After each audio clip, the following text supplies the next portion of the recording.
Hello and welcome to the very first for Ulster Hockey 125th anniversary series of interviews. And we thought we would start off pretty big with the women's Irish hockey team. Three members of the team, the senior women's team, Shirley, McCay, Megan Fraser and Zoe Malseed. You're very welcome, girls. Can I first of all congratulate you on that great performance in Belfast a few weeks ago where the result against the Olympic champions. How did that feel, Shirley?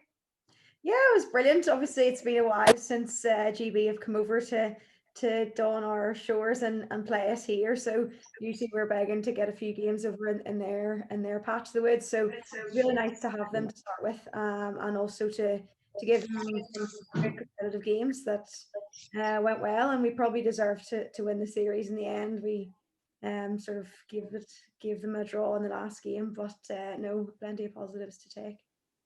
And obviously you're going to meet them in your final pool game, Megan, at the Olympics in Tokyo. So it was give you a good idea about what you would be up against, full panels against each other. Yeah, and I think because we play them really every year, at least once in training games around this time of year, and then usually see them, in the Europeans, if you get pulled against them or not, we would have, quite a history with them. But I think now that we've kind of grown a little bit more and see ourselves more on a level par with them. So I think when we come against them in the Olympics, maybe before we wouldn't have always targeted a win, and now I think the win is definitely our first goal against them. And Zara, can I bring you in here? What's it like playing with this group of girls? They seem so supportive of each other, no matter what age within the squad. Be nice, Zara. Yeah, well, 100%. It's I still feel quite fresh in the squad. Obviously, I've been in for about a year now, but from the start, everyone was so welcoming, and it's quite weird because you've gone from watching them, especially just after the World Cup, watching them on the TV to just kind of being there. But everyone was really, really inclusive and actively made an effort to introduce themselves and stay connected. How hard has it been for the three of you to stay mentally focused as well? Because obviously you were preparing, you were ready for Tokyo in 2020, and this pandemic has robbed every sports person of the events they're meant to be taking part in. So how did you manage to stay so focused, Shirley? Yeah, obviously it's been difficult. I think one of the beauties, again, I've always said it, of a team sport is that you're in it together. So, there's no one person experience something that everyone else isn't.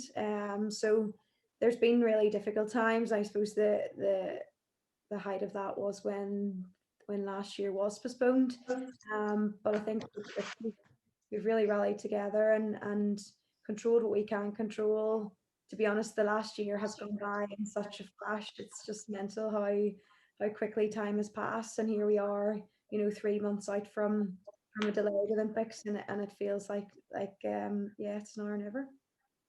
Do you feel that people expect so much more from you after the performance in 2018 at the World Cup, where you were total underdogs and you just had the self-belief, and then you raised the profile of your sport here and everybody got behind you? Do you feel you've that extra expectation, Megan, now going into these Olympics? Yeah, probably. We were relatively unknown as such to the probably greater public of the island of Ireland until the World Cup, and then you have drinks named after you in a pub and that sort of thing, which is crazy to think. But yeah, I think now that people are more aware of us, there's probably more eyes on our games.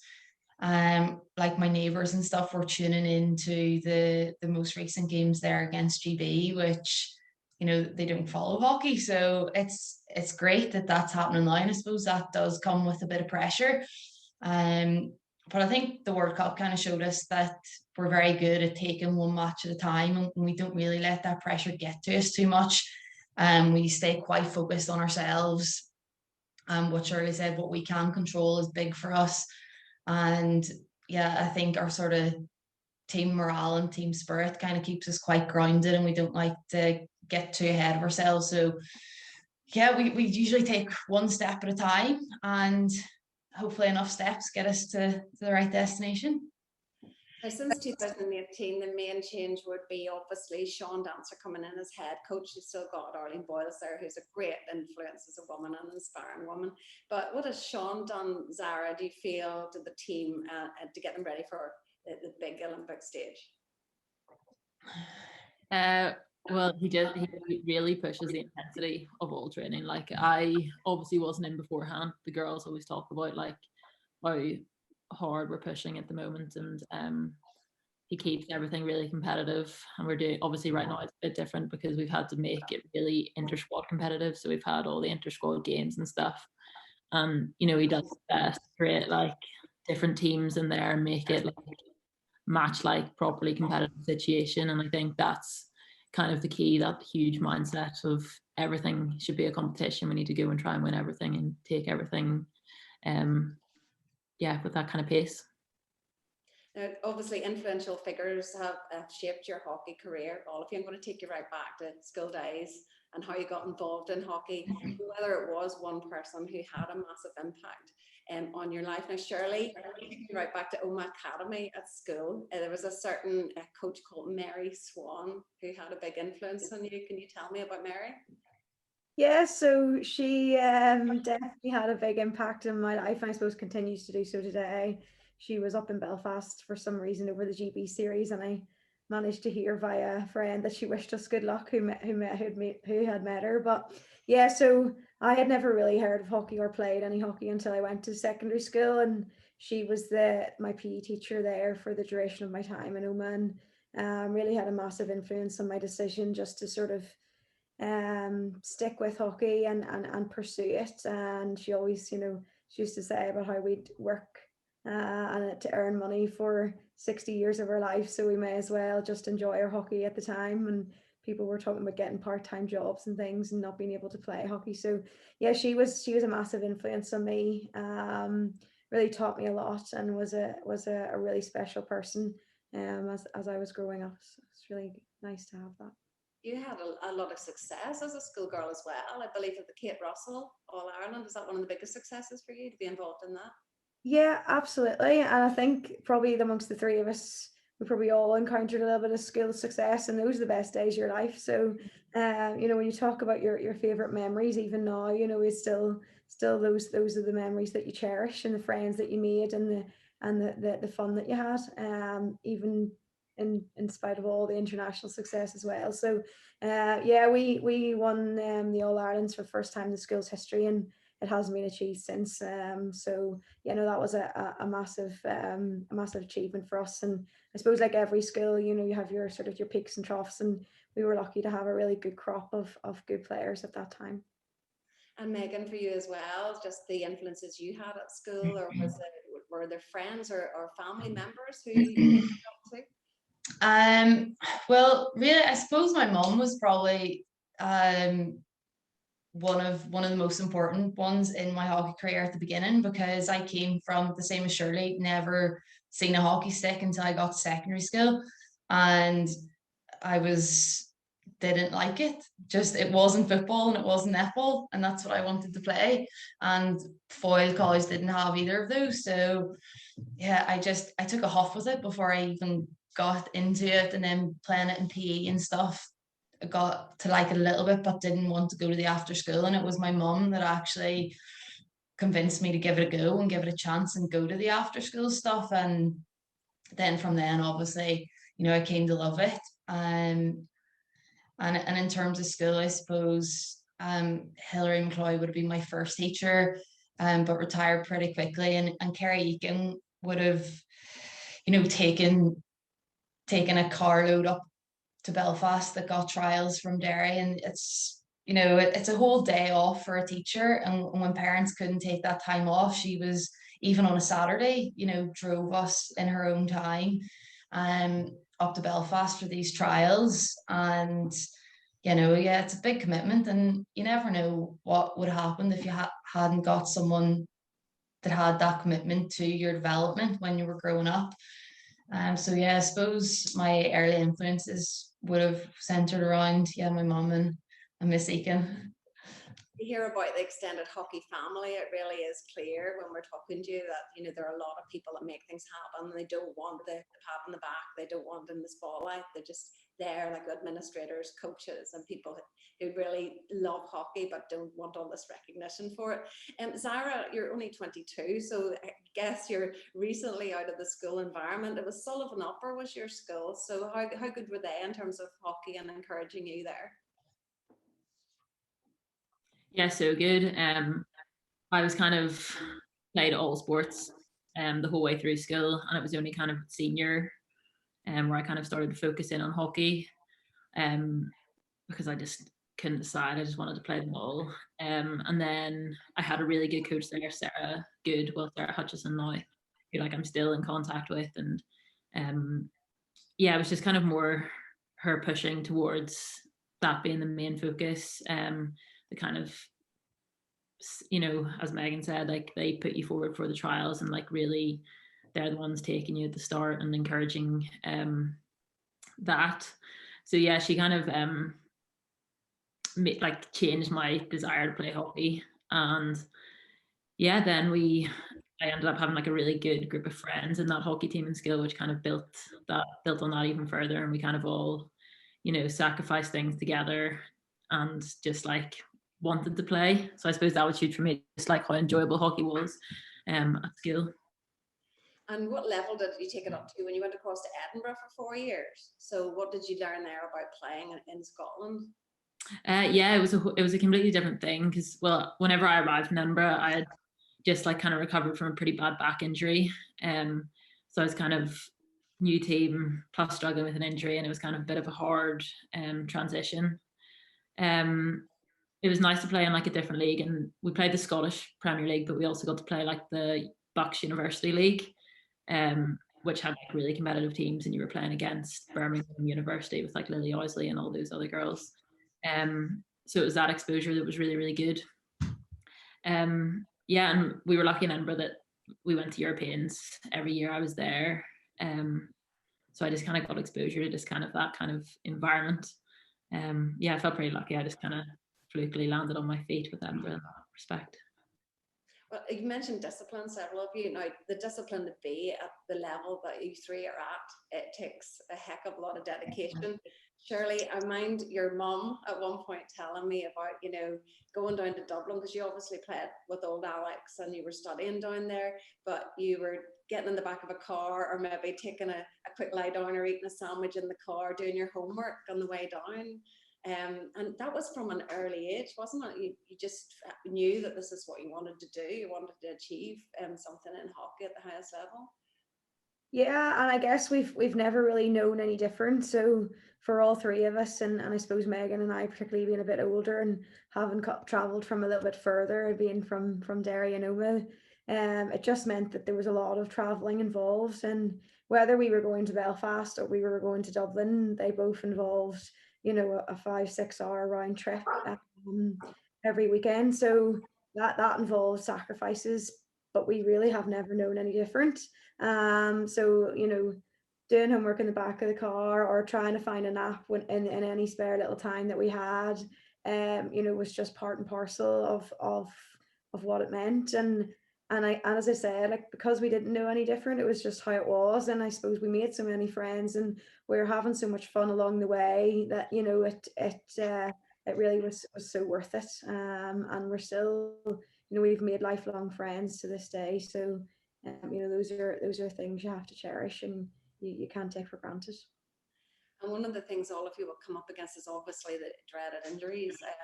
Shirley, I've seen so many of your war wounds the last time I was speaking to you, to stitches in your head.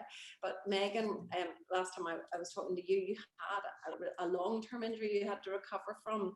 Can you maybe see similarities between that and lockdown and what you are able to do and what you know, and how you had to remain, you know, as focused and as positive as possible despite the fact that you were out for months on the sidelines? Yeah, well, years probably, to be honest. But no, the one thing that I really noticed very similar to lockdown and having a long-term injury, which probably worked my benefit, was like you're in a team and you're part of a squad, but you're completely removed and you're by yourself. And I think lockdown kind of did that to everyone. Like we were as part of a big team, but each individual was removed and off by themselves. And I think whenever suppose lockdown first came into place and the Olympics was cancelled, we were given, you know, an extensive enough running and a home gym program. Like we didn't just, you know, take a few months off and laze about. We were on quite a program, and we were still uploading our GPS each week and staying on top of things. So that sort of ability to drive yourself by yourself, I was very used to that, because I'd spent you know, a year and a half, 18 months doing that. And I could really relate it back to when the girls were qualifying for the World Cup. That was in South Africa, wasn't it, Shirley? And then the Europeans, they were the same summer in 2017, I believe. And yeah, that was a really difficult summer, and probably where I learned the most about trying to get your mind right to focus on what you want in the future, and doing the sort of thankless, boring stuff in the gym, like doing just awkward, really long drills and long exercises and single leg squats. I must have did about 5,000 that summer. And you're in by yourself and all the rest. And it was really challenging, but you come out the other side that bit stronger, and you've learned a bit more. And now whenever I have something to do, it's never kind of left the chance, or will I, won't I. It just, I don't know, it's nearly something that developed in that summer, that when you don't want to do something, you just put your head down and do it, because there's a bigger outcome at stake if you don't do it. And even though it seems like doing these 5 sets of 10 single leg squats aren't going to do anything, they've stood to me when I've had knee flare-ups since.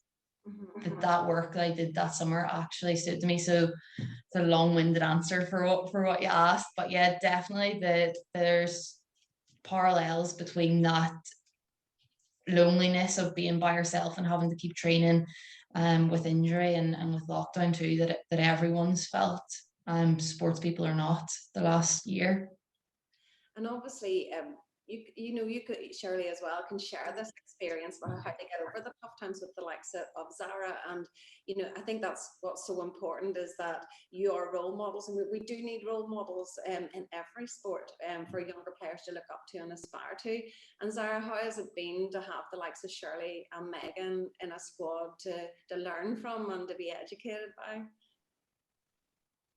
Yeah, to be fair, it has been so good, because even just like when you're coming in at the start, and it's obviously a very nervy transition, so just having them be like, reassure you whenever you're in those positions, and kind of teach you how to like cope with the nerves. And basically, like, there'd be times where I would just be kind of obviously lost your head, and somebody just says a small thing like don't worry about it, next one. It's like those smaller things that I feel more benefit, knowing that that's coming from somebody who's got well over 100 caps. Like, when they're just saying don't worry about the small things, I think that's probably like the biggest lesson I've learned. Don't worry about the small things, and everything will happen. And I'm sure you would share that feeling about social media and how everybody has a voice nowadays, and some of them are detrimental. I've spoken to rugby players, footballers, who maybe missed that all important penalty or a try or something, and I'm sure it's the same in hockey. I would like to think that most people are respectful when they're tweeting or messaging you girls for what you have achieved. But have you seen the dark side of this, or generally you've had a positive response from the public to what you're doing? Shirley, I'll ask you that. Yeah, I think on the whole we're fairly lucky and possibly unique in a sport, in that we have always had predominant support from the hockey family, and that's what makes it fairly special. Obviously, there's always going to be a few little comments here and there, but we've earned a right to be here, and we've worked incredibly hard, and I think on a whole in hockey, in world hockey, a lot of the men's teams and women's teams sit on a parallel, and there's very little disparity. And I think that's a good thing about, particularly about hockey in Ireland, is that, you know, our men's team and our women's team sit on a pedestal together, and we both put in the same amount of work, and we both secure that, you know, similar amounts of funding. If it changes, it's maybe because of a particular year where someone's qualified for something and someone hasn't. But no, I think we're fairly lucky in that regard, and that our support, both and behind the scenes as well, has been wholly supportive, and we're very grateful for that, as because we know it's not always the case in every sport. No, that's brilliant. That's the impression I do get from hockey as a whole. Just to sort of round off, my goodness, the three of you are on the verge of, you know, the Olympics, and is it kicked in yet? Are the butterflies in the tummy? You know, it's weeks away really now, couple of months, but you know, it's there. And Shirley, I guess for you again, Shirley, you know, you were talking about retirement in 2018. People were saying, "Oh, that's her. She's going to finish off," but you know, this is the chance to actually achieve the dream that was, I guess, so cruelly taken away from you in the way that you didn't make the Olympics the last time. But this is exciting. Yeah, it is, and actually, you know, having this to look forward to really often makes you forget about what's come before. So the disappointments, you know, have maybe just led us to this path and this opportunity. So I think that's really special, and we're all fighting really hard to make selection and be on that plane. And yeah, fingers crossed for the next couple of months. We're going to keep pushing each other, keep working hard, and do our best to make sure that we're there. Brilliant. And Megan, same for you. You know, I guess people have been asking you when you're going to retire as well. I'm not going to ask that, because you have every right to play on until you're my age, 49. You're not 49, are you? Of course. No way. I just love the fact that there are obviously, you know, there are veteran teams now playing, and women who played at, you know, with Pegasus or with Arts before coming back. And but Megan, it's for you as well a lifelong dream to be going to the Olympics. Yeah, it's a lifelong dream. Oh, definitely for all of us, I'd say. And there's one thing that when you look at our profiles on the Irish Hockey website, like our main goal is everyone's is the Olympics, and it's the pinnacle of our sport. So the fact that we're so close, 113 days, according to my countdown timer on my phone, it's gonna fly in. It's gonna happen so quickly, and I think this year has went quite fast, and that we've been, as Shirley said, almost lucky to have this as a focus in our future. And we've been able to train, and when other people have been stuck at home. So I think we've been really lucky that way, and we'll want to capitalize on that and not have let any of that go to waste, and any of that hard work that's gone before, including last year when it didn't happen, and then the hard work through this winter especially. We trained in crazy weathers, and then at the same time we're absolutely freezing, can't feel our hands and our stick, but then we're actually the lucky ones because we're able to do this. And you know, it's a really weird feeling, because usually you'd be moaning about that and complaining, but because it's just such a big deal for us, and probably there's not much else that can compare to the Olympics for hockey players anyway. And for you, Sarah, you know, for playing for Ards was brilliant, and everybody in Ards would be thrilled for you to be playing at the Olympics as well. Yeah, this is like the real experience ever. Like, I've told the story before that you know, when they were the qualifiers against Canada, I was in the audience, like screaming my lungs out, singing Sweet Caroline, having my time of my life. And I was actually there with Sarah Hutchison, and she actually turned around to me at one point and it was like, "Next time we come back here, I want to be watching you out there." And I was like, "You're having a laugh, that boat is sailed." And here we are. So like, it's just kind of one of those, I don't really know what's going on, but I'm just going to hang in as long as I can type thing.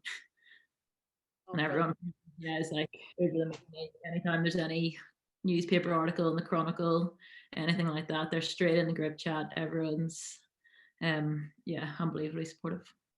Oh, that's wonderful. That's wonderful. Well, girls, thank you very much for joining me. I know you've got a packed schedule, but we wanted to hear from our Ireland hockey women ahead of such an important year, and 125th anniversary of Ulster Hockey as well.